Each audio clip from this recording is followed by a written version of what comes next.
Hi, everyone. Okay, welcome to week number 6. We're more than halfway through the quarter.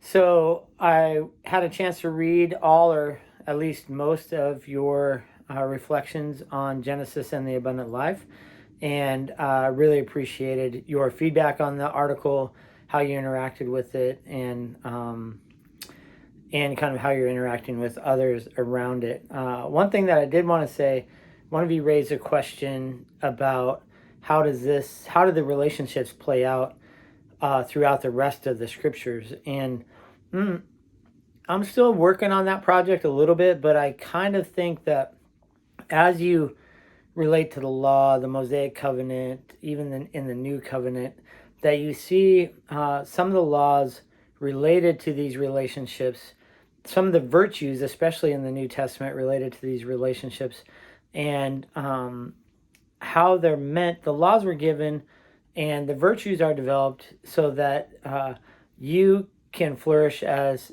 in the fullness of your humanness and how God created you, both in God's image, and then also breathing the breath of life into you. So the uniqueness of you as an individual and the commonness of our humanity being made in the image of God, that you can flourish fully in that as much as you can this side of heaven.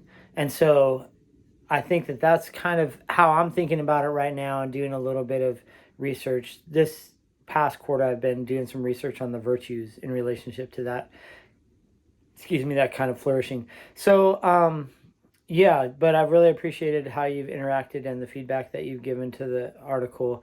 The main thing that I want people to take away from that article is that we live in a relational kingdom. And this is going to play an important part in having the conversations as we move forward in weeks 6 and 7. So this is what the week 6 will look like, and then I'll kind of give an overview of how we're moving towards the end of the quarter. So week 6, we're going to again begin to dive into a little more specific topics, and so begin to apply our methodology to, in this case, in week number 6, the questions about race and racial justice in the West, especially. And so you're going to be reading Racial Conflict and Healing by Andrew Sung Park, and then you'll do your quiz and your reflection on that book. You will see that I just made available a bunch of lectures for this week. You can listen to these lectures at your own pace. So, but they're around the conversation on race, some of the things that I think about this question and this conversation. And I want to give a qualifier to this. This was recorded during the Black Lives Matter movement in 2020. And so there was a lot of questions about race and racial justice during that time, a lot of protests in the streets, a lot of tension. And so we were having a class at that time, this same class, Introduction to Christian Ethics, and we talked about this. And so I'm just including these. If you hear references to that movement and what was happening during that time, that's why, just to give you a little bit of context for them. And so, again, read them or listen to them at your leisure. No lectures over 15 minutes, but there's a lot of them in there.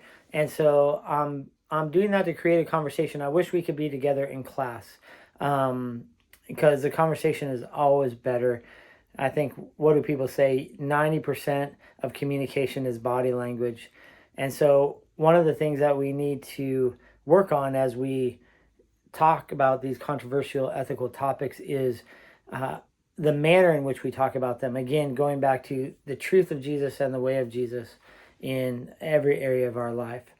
And so just listen to them. If you have questions, please feel free to reach out to me. There is one lecture on the 4 dimensions of moral reasoning in there, and that's the continued development of our methodology. Again, just adding layers to that. And so, yeah, take them at your leisure over the course of the next few weeks. We're going to dive a little deeper into the race conversation this week. We'll continue that next week with Randy Woodley's book, Shalom and the Community of Creation.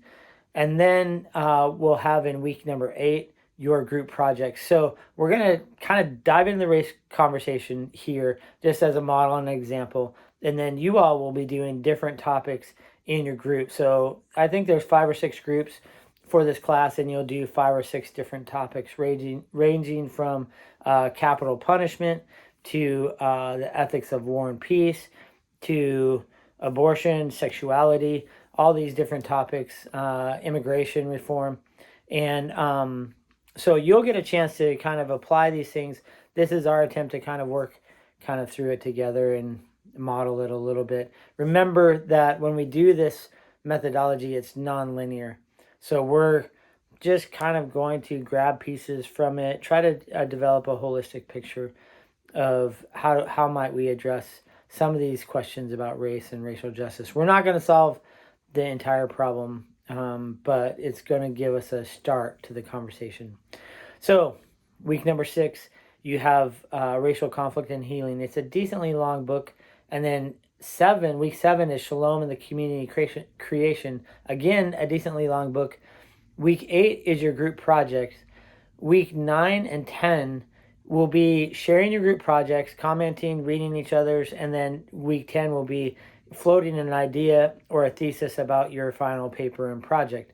So in weeks 9 and 10, there's not a lot of reading, and so you will be able to, if you don't get it all read in the course of the next 2 weeks, the 2 books, then you can catch up in weeks 9 or 10. That's kind of how I've developed the class and how I kind of plan to give you a little space, because I know that it's a lot of reading for 2 weeks, especially for those of you who are taking other courses. So again, to have a successful week number 6, you will read Racial Conflict and Healing, and you'll post your quiz and your journal reflection and get started on the different lectures. Week number 7, we're going to look at Shalom and the Community of Creation. We'll continue the conversation through some lectures, and then we'll move towards, on Wednesday, we'll move towards a group project. One thing is, on Thursday, I'll have an office hour at 5 p.m. Pacific time, and I've already posted a link to the Zoom meeting for that time. Again, these are all optional. You don't have to attend any of these office hours, but they're just there for you to ask questions. You can ask questions about the final project. You can ask questions about the group project or any of the content that you're going over in the class. So, yeah, I'm really pleased with how you all are doing. Class is going as smoothly, knock on wood, as possible. So I really appreciate how well you all are interacting with one another and interacting with the material. So have a great week this week. Again, feel free to reach out if you have any questions or just want to chat at all. So yeah, have a good week.